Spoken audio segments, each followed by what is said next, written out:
The wind howled like a demon straight out of hell, whipping snow into my face with such fury that every breath felt like swallowing knives. It was the winter of 1887, and Montana's frontier had turned into a frozen graveyard. I'd heard tales from old-timers about blizzards that buried whole herds alive, but this one? This one was a beast, clawing at our little ranch on the edge of nowhere, threatening to swallow us whole. My name's Anna Thompson, and I'd been fighting tooth and nail to keep what was left of my world from crumbling since my no-good husband, Frank, got himself shot down in a botched cattle rustle 2 years back. Left me a widow at 25, with a boy to raise and a mother who clung to her Bible like it was the only warmth left in this God-forsaken land. I wrapped Grandma's old quilt tighter around my shoulders, but the fabric had gone stiff as iron in the cold, offering no comfort as I pushed through drifts up to my chest. The barn was just a shadow in the whiteout, but I had to get there. Our last few cows were all we had to survive till spring.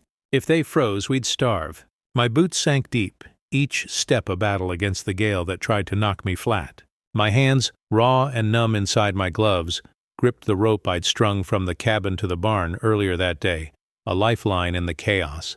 Tommy, my 7-year-old son, was safe inside with Ma, but the thought of his wide eyes watching the door for my return twisted my gut. He'd already lost his pa. He couldn't lose me, too. That's when I saw him. At first, I thought it was a trick of the storm. A dark shape slumped against the barn door, half buried in snow.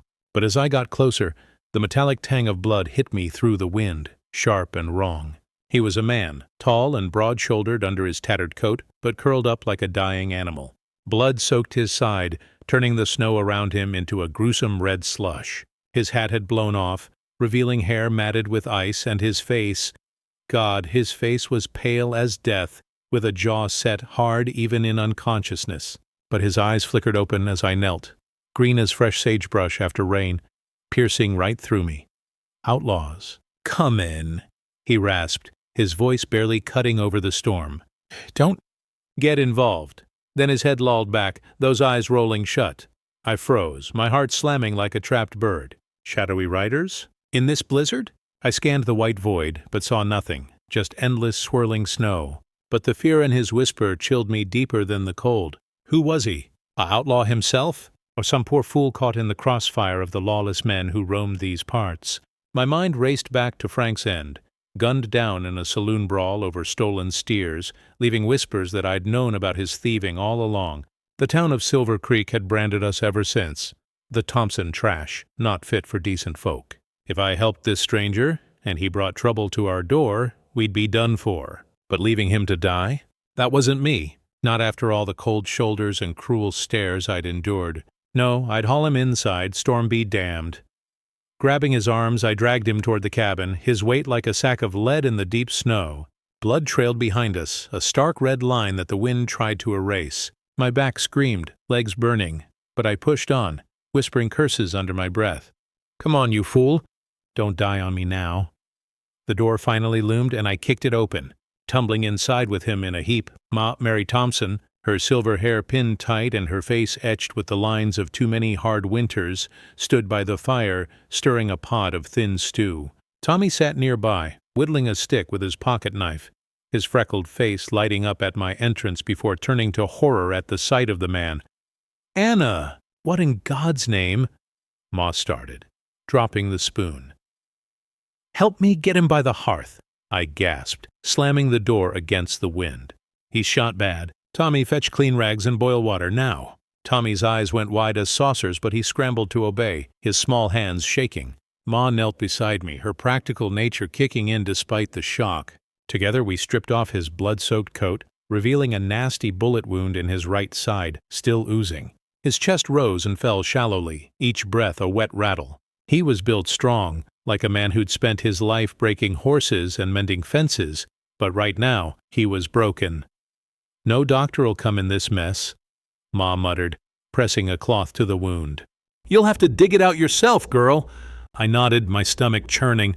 I'd set bones on calves, stitched up Tommy's knee after a fall, but this was a man's life in my hands? I heated Pa's old hunting knife in the fire till it glowed, the metal hissing as I held it steady. Tommy peeked from behind a chair, his curiosity battling fear. Is he a bad man, Ma? He whispered. Hush, boy, Ma said, but her eyes met mine, full of the same question. The stranger, Jack. I'd learn later, thrashed as I pressed the blade in, his screams tearing through the cabin like thunder. Ma threw her weight across his shoulders to hold him down, and I gritted my teeth, probing for the bullet. Blood slicked my fingers, hot and sticky, and for a moment doubt flooded me. What if he died? What if his pursuers found us? But deeper, something stirred. A fierce protectiveness I hadn't felt since Frank's betrayal shattered my trust in men. This stranger's eyes had pleaded, not demanded. In a world that had kicked me down, maybe saving him was my way of kicking back. The bullet came free with a sickening pop, clinking into a tin cup. I stitched him up with thread from Ma's sewing kit, my hand steady despite the tremor in my soul. As I bandaged him, distant gunshots cracked through the storm, 3 sharp pops, too close for comfort. My head snapped up, heart pounding. Outriders, I whispered, barricading the door with the heavy oak table. They must be scouting for him. Ma clutched her rosary, murmuring prayers, while Tommy burrowed into her skirts. We sat in tense silence, the fire crackling like mocking laughter as the wind howled on. Were they out there circling? Would they burst in, guns blazing? The fear clawed at me, but so did a strange resolve. I'd brought him in. I'd see this through. Days blurred into a fevered vigil. Jack muttered in his sleep, names tumbling out like ghosts. Samuel Hayes, a rancher he'd failed. Elizabeth, the woman who'd called him a coward and broken his heart.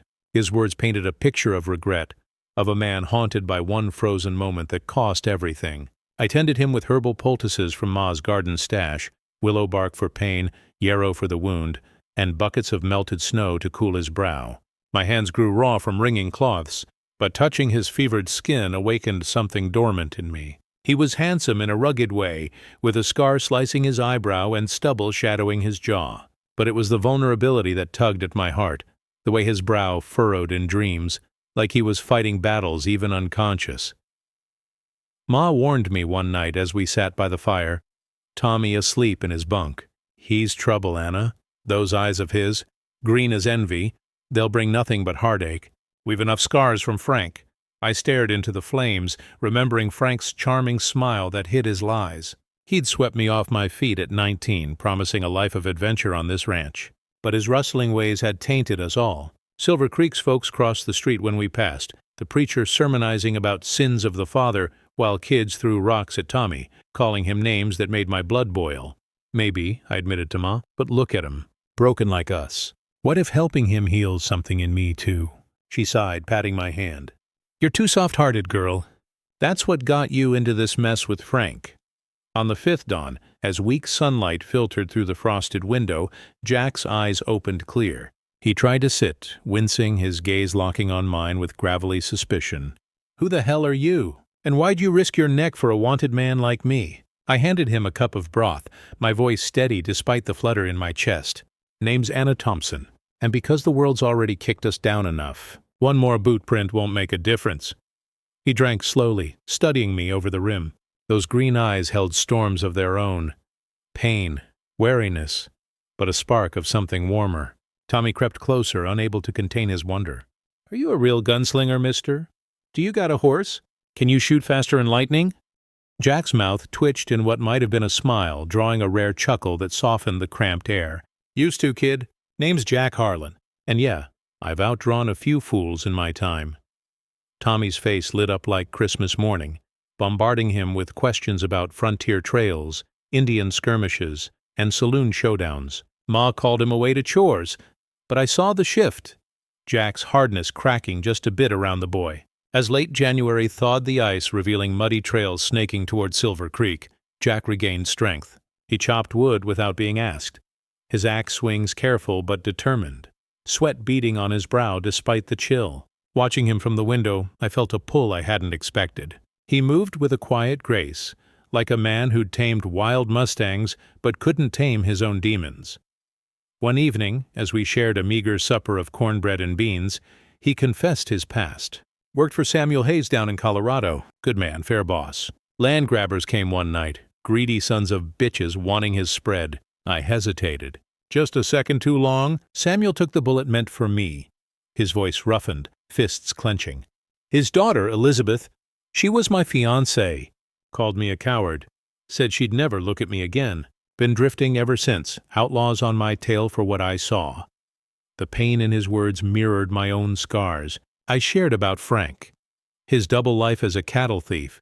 How his death in that shootout left us painted with the same brush. Town thinks we were in on it. Kids pelt Tommy with rocks, call him Rustler's Runt. Stores charge double, and the preacher won't even let us in the church door. Tommy ducked his head, but Jack ruffled his hair gently. Hey, kid, that don't make you less. I'll teach you to rope and ride like a real cowboy. Show 'em you're better than their whispers.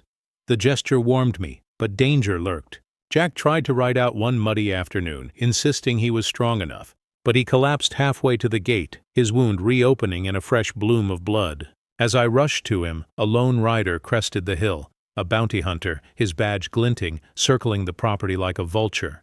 Panic surged. I dragged Jack to the root cellar, hiding him amid potatoes and whispers. "Stay quiet," I hissed, my hand on his chest feeling his heartbeat race with mine. The hunter called out, but the mud hid our tracks, and he rode on. Hauling Jack back inside, I snapped, "You're too damn stubborn!" "I'm weary of loss, Jack. Don't make me bury another man." His vulnerability sparked something fierce in me, a protectiveness laced with unspoken longing. As he mended, he integrated into our fragile family, whittling wooden horses for Tommy, who beamed with hero worship, mending fences with Ma, earning her grudging respect with stories of his trail days. Moments of normalcy bloomed amid the thawing wilderness, like the first crocuses pushing through snow.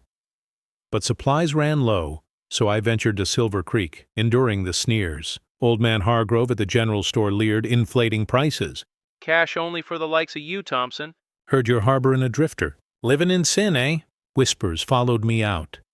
"That widow's no better than her thief husband." I returned near empty-handed, tears freezing on my cheeks. But Jack had pawned his prized revolver, the one that had saved his life more times than he could count, to stock our pantry with flour, salt, and even a bit of coffee. "You kept me alive," he said simply, meeting my eyes. "Let me return the favor." The selfless act pierced my guarded heart, warmth blooming in the cold isolation. Ma noticed, pulling me aside. "That man's got eyes only for you and the boy, Anna, like your pa looked at me once. Don't let fear steal it." February rains came, awakening wild lupines and sagebrush in vibrant purples and greens, mirroring the stirring emotions within me. Jack taught me marksmanship in the meadow, his calloused hands adjusting my grip on the rifle. "Steady now, Anna. Breathe easy." His fingers lingered on mine, breaths mingling in the damp air. Sparks ignited, a heat I hadn't felt in years, pulling me toward him like gravity. Our eyes locked, his green depths holding promises unspoken. But a sudden rustle in the brush interrupted. Perhaps a deer, or something more sinister lurking. The moment shattered, but the pull remained, teasing what might come in this harsh, beautiful land. As the rain pattered on, I lay awake that night, heart racing with a mix of fear and hope. Jack Harlan had stormed into my life on a blizzard's wing, bringing peril and possibility. What shadows from his past would catch up? And could my battered heart risk loving again? The frontier demanded answers, one dangerous step at a time. The days following that interrupted moment in the meadow stretched like taut wire, filled with a tension that hummed between Jack and me. He'd glance my way during chores, his green eyes holding a question I wasn't ready to answer. Ma noticed, of course, she always did. "You're smilin' more, girl," she said one morning as we kneaded dough for biscuits.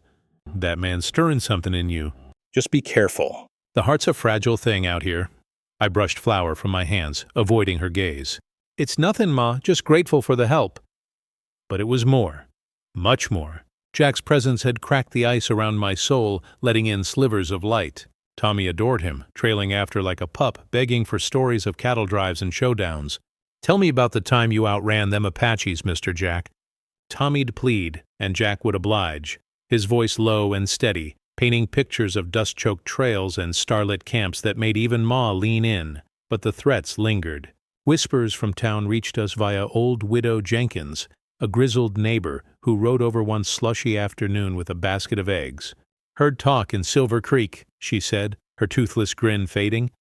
"Some bounty man's asking about a drifter with green eyes. Says he's wanted for witnessing a killin'. You got trouble brewing, Anna." My stomach nodded as she left, her horse plodding through the mud. Jack overheard, his jaw tightening. "I should go. Ain't fair dragging you into my mess.